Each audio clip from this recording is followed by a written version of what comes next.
welcome to Insureblog's Open Source episode 37. And I've got returning to the show Mark Simpson and Rory Onsworth, if you want to give us your waves and your kiss. And we're absolutely delighted to also have Tara Halliday join us for this week's show. Tara, you're competing with Rory there.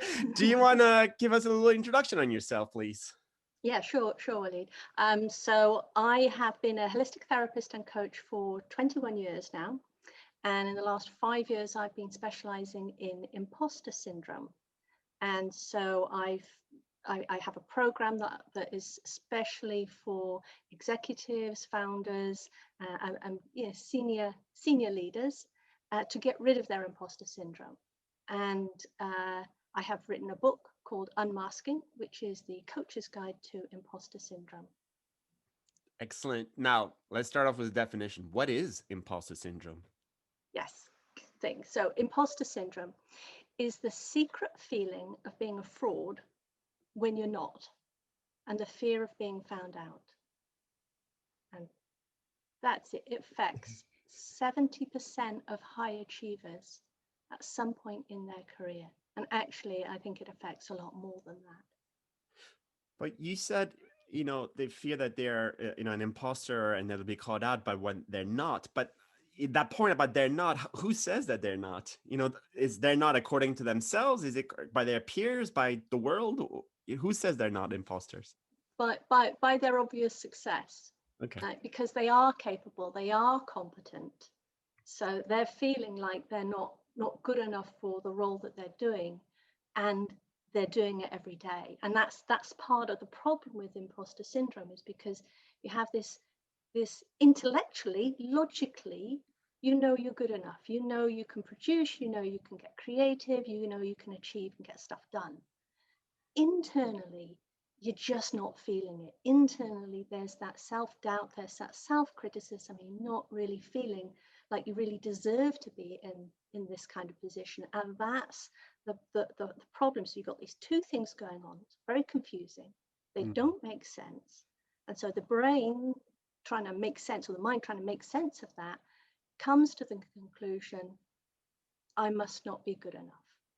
And if I'm not good enough, then I must be a fraud. And all these people and all these accolades and these awards, I'm just fooling people. And Tara, and then it turns in. Yeah. Tara, is it more likely, therefore, to affect people who are kind of entrepreneurs and leaders, which are vaguer terms, than, for instance, professionals, qualified accountants, or whatever it is? Is that fair? It goes across the board. So the belief that underlies imposter syndrome is shared by almost everyone on the planet. It's one of those psychological things that we all have. Most of us have, rather. But imposter syndrome is triggered by a combination of high challenge and low support. So you see, when you get to a senior leadership position, there's more challenge. And when you get to an entrepreneurial founder situation, there's more challenge. And so you're more likely to come across a situation, an activity that would trigger that sense of, I'm not feeling good enough. So you're right, it's not across the board in terms of people's activities. It's not low self-esteem, it's not low confidence. It's in one particular area that it tends to show up, and then suddenly you get this gut-dropping feeling like, oh my gosh, I don't belong here, I'm out of my depth, I don't know what I'm doing. I wonder if it's something that's actually become more recognized of a problem because of social media. Before, you only had the TV or the newspapers or the radio, and now on, let's say on LinkedIn, everyone is a superstar, right? And you're going through that newsfeed and you're saying, oh my God, everyone's a superstar and I'm the idiot in the house. Well, that's a part of it, definitely. It's that comparison. We're comparing how and we don't compare ourselves to how people less successful, how other people more successful than us are looking like they're doing, or our peers, and how we're feeling inside. So it's not even a valid comparison. So it was first discovered, if you like, in 1978. Oh wow! So it's been around for quite some time, but it's definitely becoming more talked about. I think that's more because people are starting to become more willing to talk about personal challenges. And, even over the last few years, there's been a shift there. And I think with coronavirus going on right now and the whole world being challenged by being in this very unnatural, isolated state, that we're going to see more people pay attention to mental health, mental well-being, and so issues like this are going to come up, and that can only be a good thing, because the problem with imposter syndrome is people keep it a secret, so everyone else seems to be doing okay because nobody else is talking about it. We're talking about it, it starts to normalize it.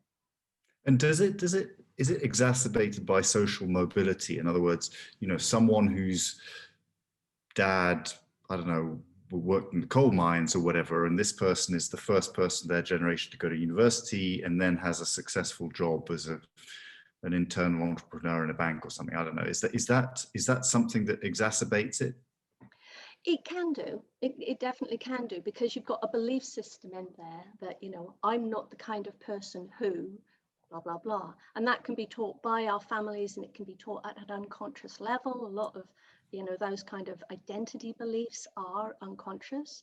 So you kind of carry them forward. So you'll get that sense of, I shouldn't be here. So it definitely can. There's one belief that underlies all of imposter syndrome, is that my worth depends on what I do rather than who I am. And that's the driver of it. And it shows up in these high achievers as imposter syndrome. Exactly.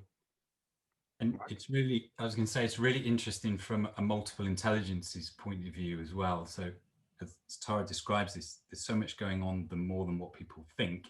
And there really is the perception gaps on things. So Tara talked about cognitively, we can think about this and say, well, that's ridiculous, me not being worthy. I know, for example, in Rory's example, I'm professionally qualified. However, because at an emotional level, which can be about our beliefs, and back to Rory's other example of people like me don't do this, and then we can conflate what we do. Tara was talking about sources of energy, and it's an extrinsic validation rather than an intrinsic one. And then we layer that over the top with what I call the perception gap. So when we compare our internal perception, our representation of our feelings with our external representation of somebody else. They look like they've got it all together. And back to your point, Rory, we'll delete, distort, and generalize. So we'll even make up a narrative. Well, I got to where I am through luck. I was fortunate. I didn't get found out yet. So there's a lot going on that's way more than mental. It's really, really interesting and deeper. What's it? I mean, Tara, you said, it's something that needs to be talked, more in the open. And, Intrablocks is my 6th startup. Now I'm doing Rebalance Earth as a 7th. And I would say 90% of the mornings, the first 10, 50 minutes is always a fight with not to get depressed effectively, or not letting the imposter syndrome take over. And there was this thing I found that is helpful. It was this speech on YouTube of this Marine, or super senior Marine guy, who says, why they have to make their beds perfectly is to have one task first thing in the morning. They says, tick, I've done this, tick, tick, tick. And it kind of works. I always try to make my bed super perfect, once I'm up, and then I hit the gym. Well, my little gym in the house, not a professional gym, just to get that tick. And it's to focus on those small little tasks, to get into a routine, because at the beginning it's, who the hell you think you are? What are you trying to do? You're nobody. You're gonna look like a fool. And these are the first thoughts every morning virtually that hits. And I had a chat with a startup founder last week, and it was very similar, our thinking. But yeah, it's good if other, I guess, founders, can talk about it. And if you're listening to this show and you're a founder, feel free to add your voice to this in the comments below. But I don't know if you guys want to add things to that. Well, I just wondered whether whether we could make the most of Tara's presence to ask, what can you do about this, and what, how can you manage this? Because obviously it's something that will affect a lot of people who are trying to do something new. Absolutely. So there are three things going on with imposter syndrome in terms of how you'd experience it. So the first is the physiology, which is when you get stressed out, you get triggered, your nervous system gets triggered into fight or flight or freeze. So that might be the only thing that you notice, is that you keep getting triggered. You're extremely reactive, and the more stressed you get, the more reactive you are. And then the other part is imposter syndrome behaviors. So these are classic imposter syndrome behaviors like perfectionism, or maybe you start hiding, or there's a particular kind of procrastination. You might start avoiding particular roles, going for contracts, putting your prices right, putting yourself out on social media, those kind of things. Or you might go to the other side and try and prove you're good enough, push through and start over preparing for everything, which gives so that you can't possibly be caught out making a mistake. Of course, all of this is absolutely exhausting and can lead to burnout and things like that. So that's the third thing. And then the second thing, and then the third is the actual belief of I don't feel like I'm good enough. I think there's maybe something wrong with me. I don't belong here, and it's just me. And so some people are in touch with that actual belief, and some people see the other things as well. So it's like a tree, right? There's all these different ways that imposter syndrome shows up, but the root cause of it is a belief, and it's a belief that my worth depends on what I do. So the ways to manage it, the first is that normalization that we were talking about. So understand it's not you, right? Imposter syndrome is like having a nail in your shoe. And it's a painful thing, and you're walking along and if it was a nail in your shoe and we could see it so clearly, then we just stop and take the nail out and it'd be done. The problem with imposter syndrome is that we think that nail is us. We think it's a personality. It's a weakness or a flaw or something like that. So we don't even see that there's a solution, and we think it's just us. So the very first thing is that understanding that it's not you. It is something that you can change, and that can help a lot of people. And then the second part is to manage it. Right. So the first is to calm your nervous system. So all sorts of ways that you can calm your nervous system. So one of the things you do, Waleed, is have that exercise in the morning. That's great, because when you've got the stress hormones rushing through, then some good weights if you get into the fight mode, or some running or some cardio, heavy cardio if you get into flight mode. And if you get into the freeze mode, then slow, gentle movement, like a slow walk. Some people do Tai Chi and yoga and things like that. That can be very, very helpful. So that's one part of the managing it. The other part of the managing it is getting support. Right? And this could be somebody to talk things through, to share things. It can be getting a mentor. Getting support can be as simple as getting some help doing the chores, the household chores and things like that, just to take that stress, that pressure off, so that you've got more resilience then to meet the challenges. So those things manage it. And then the solution is to actually get rid of that belief in the first place. And beliefs are things you can change. They're just habits of thought. They're unconscious, and there's systematic ways that you can get rid of them. So that's the whole imposter syndrome solution there. That's brilliant. That's great. And I guess a lot of executives are notorious, aren't they, for surrounding themselves, or politicians as well, with yes men. And I guess the reason for doing that is to partly remove imposter syndrome, isn't it? To back yourself up. You said that perceptions of a lack of support gave rise to a feeling of imposter syndrome.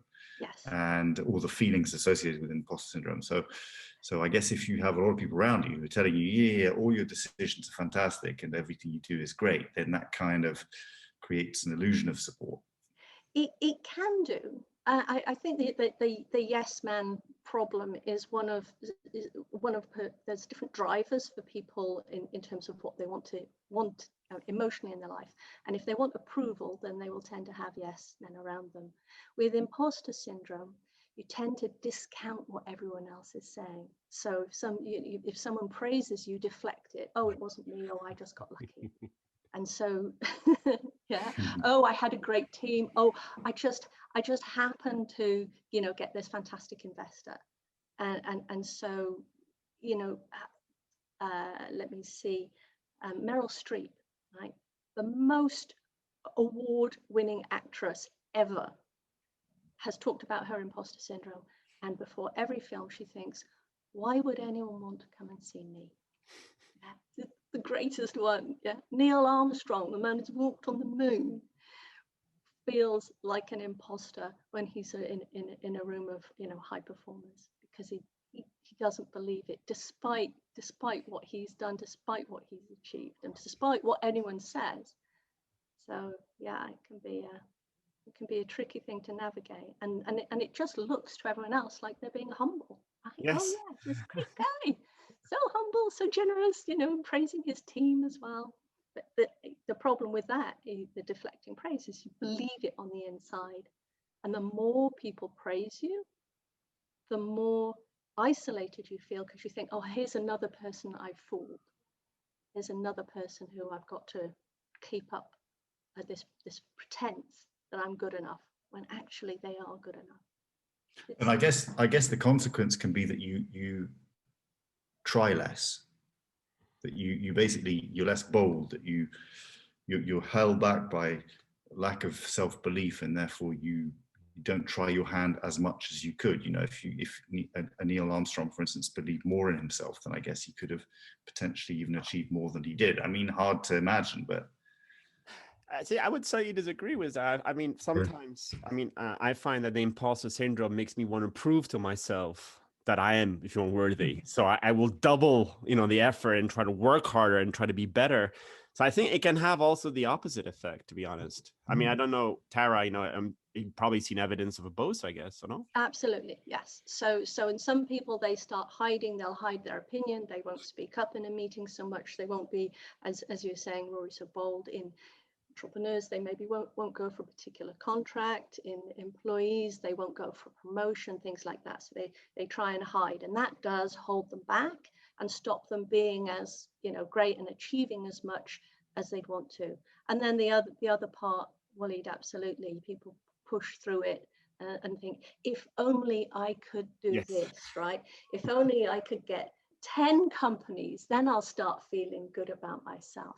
And the classic is with people earning money. If I can get to my first million, I'll feel good about myself. They get to that million and they don't. Oh, well, then it must be 10. So let's go for that. And so there's this drive.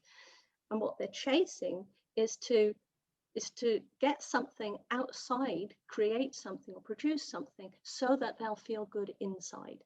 And it's just never going to happen, because the problem's not outside of them. It's on the inside.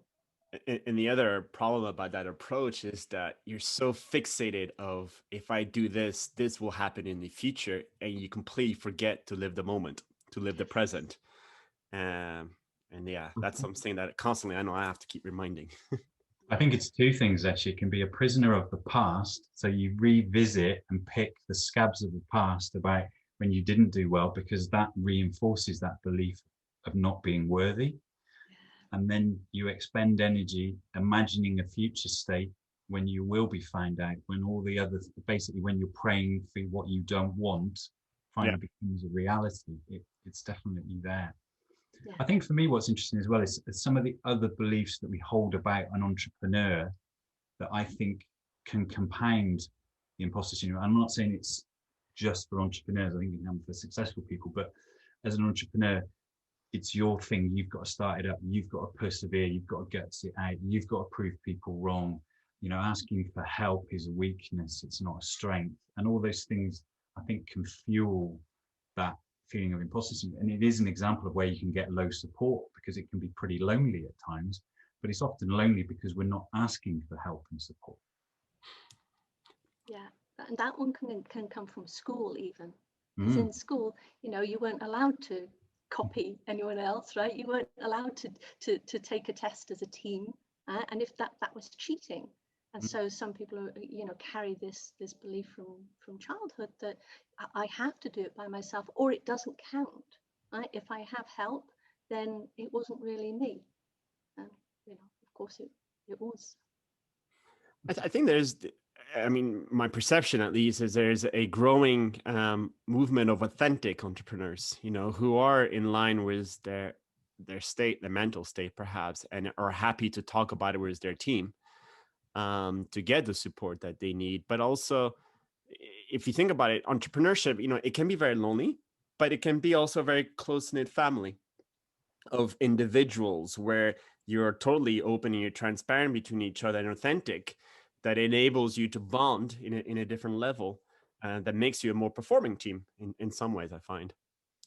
So you get the support wherever you can. I think for entrepreneurs, what's really valuable is having a community of peers that you can talk. Like you were saying, I was talking to a friend of mine who's an entrepreneur, because they get it. Yeah. Because a lot of entrepreneurs don't come from an entrepreneurial family, right? So that family support that might have, you know, been there had they, you know, had a regular job is not there, and so the family can't help them. So you've got part of getting that support is getting the support of, you know, people who are like you. Yeah, there is that aspect, but there's also, I mean, for example, I get a huge amount of emotional support from my wife, for example, and that without it, I wouldn't be able to do my startups, right? And in some ways, also my daughters, you know, that's just a simple cuddle, you know, it is about reminding to live the present, you know. So I think there's different types of levels of support, you know, that is required. Yeah, and they all contribute. Right, so you know, you were talking, you know, if we were talking about, you know, getting the right diet and getting exercise, you know, that's all supporting your physical body, which will allow your brain to work better. Right. You know, there's the mental support, there's emotional support, and there's business support as well, like mentorship, right? Getting on, you know, programs.